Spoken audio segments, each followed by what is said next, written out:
날씨가 추운데 시골에는 농사 준비가 한창입니다. 이게 저는 이제 표고버섯 해놓은 곳을 방치를 해놔가지고 표고버섯이 이제 그늘이 돼야 되잖아요. 그래서 이제 자연에 가깝게 키우려고 공사를 하고 있습니다.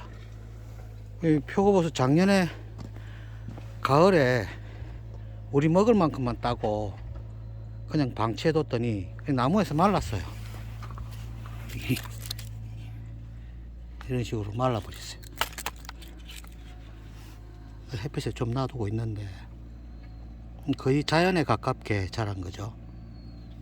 이제 우리 그 산에 한 번씩 갈 때 그 자연산 표고버섯 한 번씩 만나는데 겨울에 보면 이렇게 돼 있거든요. 그럼 따오면 됩니다. 그리고 요거는 이제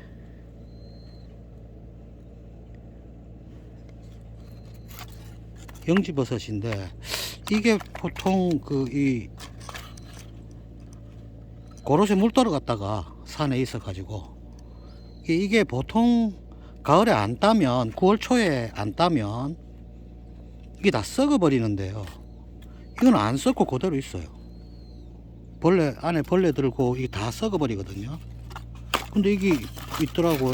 근데 이제 산이 고도가 높아서 한 800m 정도에 갔었는데 고도가 높아서 이게 있었던 것 같아요. 거의 뭐 손바닥만 하죠. 손바닥 두 개가 붙어 있는데 두 개는 이제 손바닥보다 훨씬 크고 그래 돼 있죠. 이거 물 끓여 먹어야 돼요. 표고버섯 이거는 이제 거의 자연 상태로 큰 겁니다. 그러면 이제 자연 상태에 가깝게 이제 키우려고. 이거는 이제 건조대인데 쇠로 만들어져 있죠. 이거 상당히 뭐 혼자 못 들거든요. 근데 바람 불어 갖고 날라왔어요. 워낙 이 바람이 많이 부니까. 그걸 이제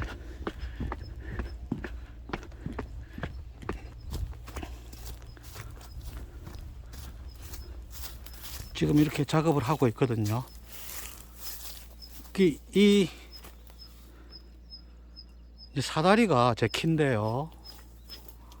사다리보다 훨씬 높죠.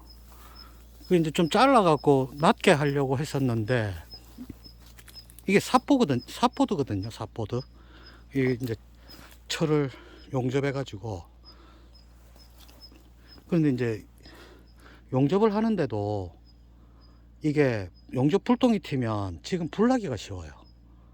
그래서 이제 물 같은 거 옆에 다 이게 밑에 물 다 적시고 주변은 전부 물로 다 적시고 그래가지고 이제 용접을 했는데 이게 옮겨 붙어 버리면 감당 못 합니다.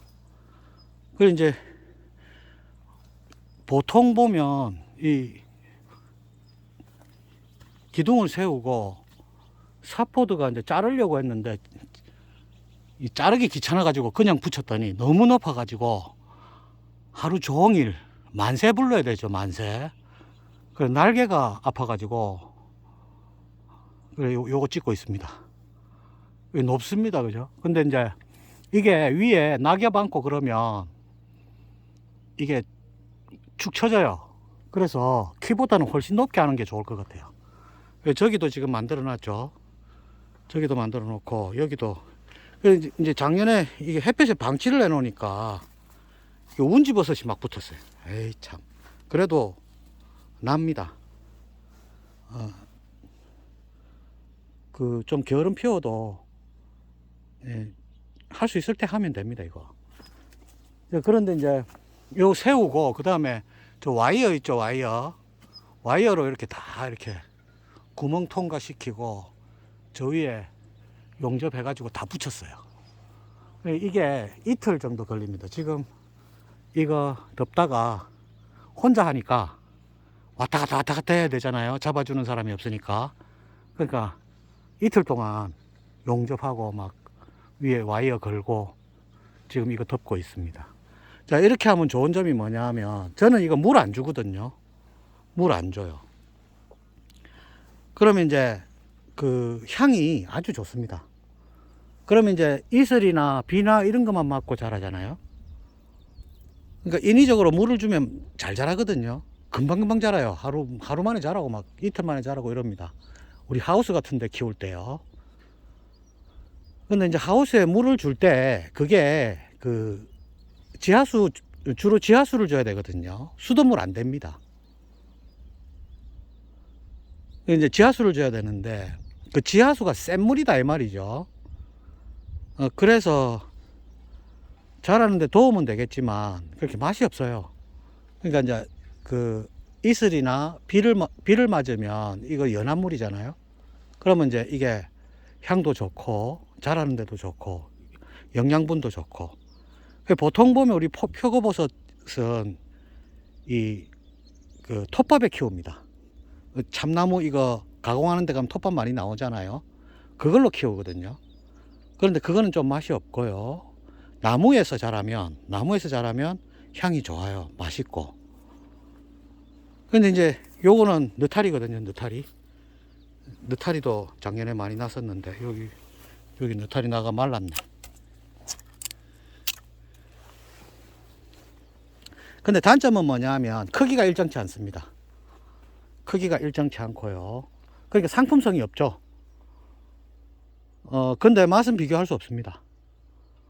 그러니까 주말 농장 조금 갖고 있는 그런 분들 있죠. 그런 분들은 저 농장 저 구석에 저런 식으로 이거 95%짜리거든요. 95%가 한 겹으로 하기에는 괜찮은 것 같아요. 저것도 95%거든요. 이게 안에서 보면 그런데 밖에서 보면 촘촘해 보이죠. 지금 혼자서 이거를 펴고 넘기고 막 이러려다 보니까 전 나무 짝대기로 막 올리고 펴고 막 이렇게 하려다 보니까 시간도 많이 걸리고 날개도 아프고 합니다. 한 이틀 정도 용접하고 그렇게 되어 있습니다. 그래 이제 이렇게 하면 이 정도 나무는요, 이거 어마어마하게 나오는데, 이거 나무 해갖고 경운기에 싣고 온다고 상당히 힘들었었는데, 이런 나무는 한 개 싣고 왔어요. 경운기에. 어느 정도인지 보면 지름이 한 30cm 되네요. 이런 거는 더 되겠네. 이거는 한 60cm 가까이 됩니다. 55cm 정도 됩니다. 이게. 그런데 이제 이런 거는 한 6, 7년 갑니다. 근데 요런 거는 한 4년 정도 가면 다 이제 썩어버립니다. 그래 이제 파는 거는 보통 이런 나무를 팔거든요. 이런 나무 안 팔아요. 이건 자기가 해야 됩니다. 근데 이제 요런 굵은 나무에서는 표고버섯이 아주 두껍고요. 향도 아주 좋습니다. 그래서 지금 햇빛에 방치를 해가지고 껍데기가 지금 별로 부실한데 지금 그래도 뭐 껍데기가 있어야 됩니다. 껍데기 없는 곳은 잘 안 나요. 이런 나무는 상당히 두껍게 납니다. 봄 되면. 지금 요렇게 붙이고 햇볕만 안 들어가면 엄청 많이 납니다. 이거 한 봄에 나거든요. 봄에 많이 나거든요. 봄에 많이 나면 뭐 한 30가구 이상은 먹습니다. 이거 엄청나게 많이 나요. 완전 꽃피듯이 피거든요. 근데 이제 요렇게 키우면 우리 비닐하우스에서 키우면 수시로 딸 수 있잖아요. 물만 잘 주면. 근데 요렇게 키우면 봄하고 가을밖에 수확 못 합니다. 자연 상태에서 이제 비슷하게 키우려고 하다 보니까 봄하고 가을밖에 이제 안 납니다. 근데 이제 맛은 좋죠. 두꺼운 나무는 오래 가고요. 이거는 이제 저번에 해놨었던 건데, 이건 거의 한 4년 4년 됐네요. 그래도 뭐 생생하잖아요. 나무가 워낙 튼실해 나니까 생생합니다. 이거만 해도 한 10집 정도는 실컷 먹거든요. 많이 납니다. 그러니까 주말 농장 하시는 분들은 요렇게 구석진데 요거 망 씌우고 그냥 놔두시면 돼요. 그리고 이제 봄에 2월 말이나 3월 초 이래 되면 물을 줘버리면 백화가 안 나오거든요. 물 안 주고 그냥 놔두면 백화가 납니다. 백화는 엄청 비싸죠. 근데 나무에서 나오는 백화는 더 비싸거든요. 예, 그러니까 잘 못 사 먹습니다. 5만원치 사봤자 조금밖에 안 줘요. 그런데 요래가 키워서 먹으면 감당 못할 만큼 나옵니다. 느타리도 한 몇 개 해놓고 뭐 그렇게 하면 좋지 않겠나 싶습니다. 제법 멋있죠. 이게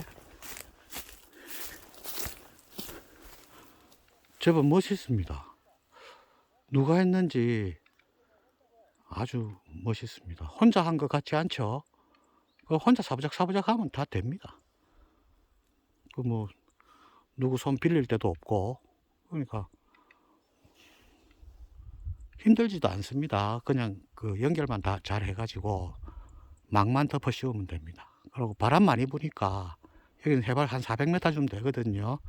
바람이 많이 부니까 바람에 이제 용접한 부위가 안 부러지면 됩니다. 그 뭐 모양도 이런 거 다 필요 없습니다. 표고버섯만 나면 되지 뭐.